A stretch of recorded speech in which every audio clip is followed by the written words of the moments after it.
à niveau les compétences des ressources humaines, mais avant tout, la formation professionnelle est un droit dont peut bénéficier tout employé pour tout type de contrat de travail, que ce soit permanent ou bien contractuel.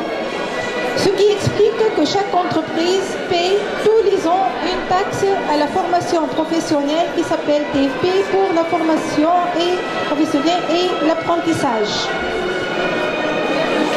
Alors, notre défi aujourd'hui, quoi? Alors, toutes les entreprises et toutes, surtout et plus particulièrement les directions ressources humaines doivent être à l'heure actuelle très réactifs pour trouver le bon profil et développer les compétences de chaque ressource humaine. En interne, par plusieurs outils, à savoir essentiellement la formation professionnelle, il y a entre l'accompagnement, l'organisation et aussi tout ce qui est assistance technique. Dans le cadre d'une gestion prévisionnelle de l'effectif des emplois et des compétences, visant à satisfaire au mieux les performances de l'entreprise dans un futur simple, proche. Alors, quelle est notre problématique et comment on va gérer cette formation pour être compétitive? Alors, il faut développer les compétences des ressources humaines et comment et par quoi? Par réellement l'intégration de la formation dans la philosophie de la gestion des ressources humaines qui est nécessaire. Qu'est-ce que ça veut dire? Compétitivité. La notion de compétitivité désigne la capacité d'une entité économique à déployer une activité et à générer un revenu dans une économie en mutation, de plus en plus tirée par la concurrence, le développement technologique et l'innovation. Alors aujourd'hui, si on n'est pas créatif, si on ne développe pas notre technologie, on ne peut pas avancer et on ne peut pas être concurrentiel et par conséquent, on n'est pas compétitif. Alors, comment on va identifier notre besoin en formation? Il y a cinq phases dont on va s'intéresser seulement à la première et la deuxième. Identification des besoins en formation continue et élaboration du plan de formation. Alors, les trois étapes, mise en œuvre du plan de formation, les phases d'évaluation des actions de formation, recommandations ne sont pas inclus dans notre sujet aujourd'hui. Alors, on va seulement s'intéresser dans la gestion au niveau de la PDCA, juste à la planification. Le système de management de la formation, c'est quoi le PDCA? Identifier les besoins en formation, élaborer le plan de formation, ce qu'on va voir ensemble. Sans oublier, puis je donne juste les étapes suivantes qui sont développer, c'est la mise en œuvre du plan de formation. Puis il faut évaluer les actions de formation et afin d'ajuster par combler les écarts, modifier, amélioration et présenter une revue de direction. Identifier les besoins en formation, alors seulement on s'intéresse à la première partie comme j'ai dit. Et puis, on passe quels sont les types de besoins qu'on peut rencontrer. On a 4 types de besoins. Les besoins de l'organisation, par exemple, la mise à jour de notre organigramme et les fiches de fonction. Deuxièmement, c'est les besoins d'amélioration de la performance. Par exemple, effectuer un suivi régulier sur les indicateurs de performance. Et puis, les besoins d'amélioration de l'environnement de travail. Outils, procédures, processus pour mieux faire le travail. Par exemple, définir une procédure à suivre en cas de dysfonctionnement.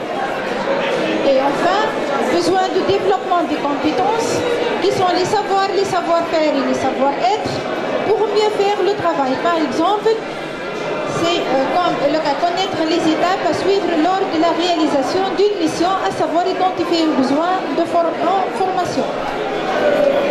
Et puis, de tout cela, quel est l'objectif? Pourquoi on fait tout cela?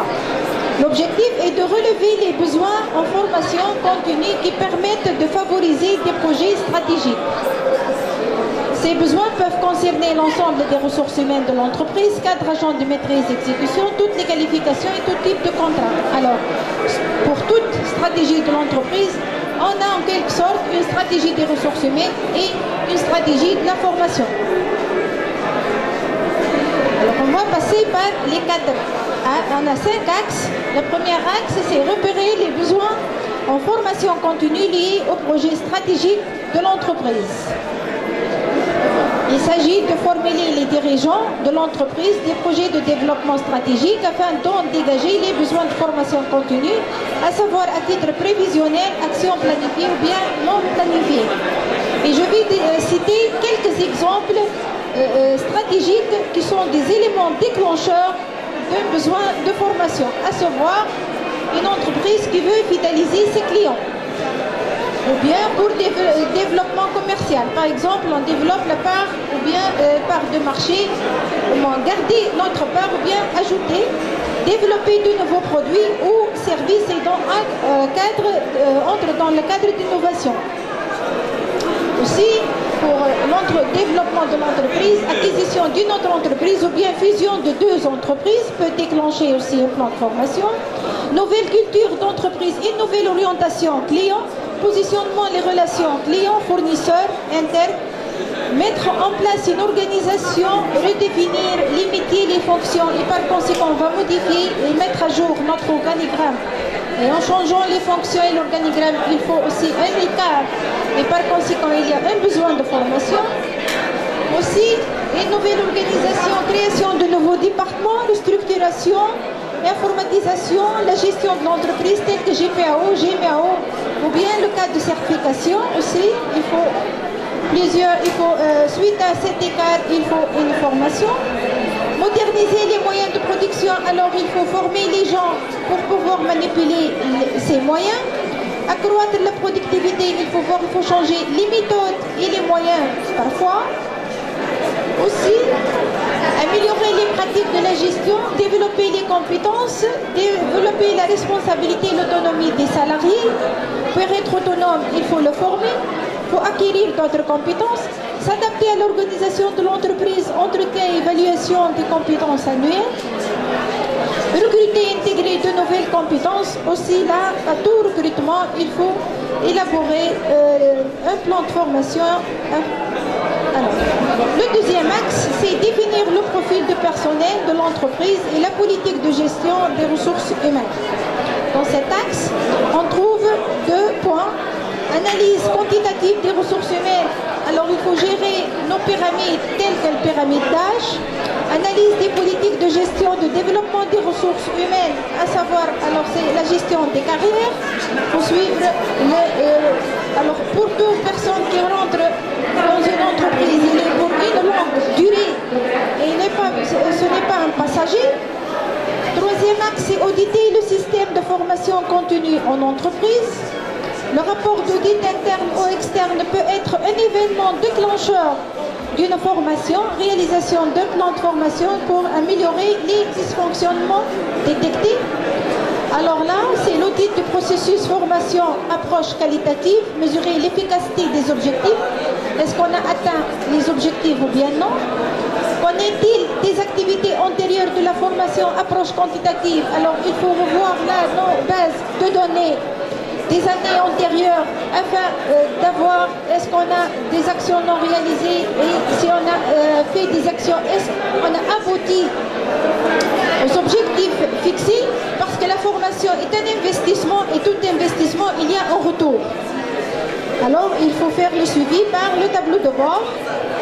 Quatrième axe, c'est ressortir les besoins en formation à partir de l'analyse du fonctionnement, dysfonctionnement des différentes disciplines de l'entreprise.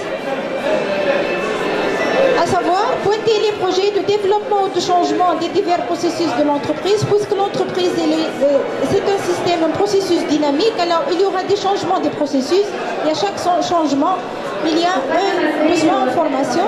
Identifier les projets de développement ou de changement de plusieurs départements de l'entreprise, là on revient à l'organisation.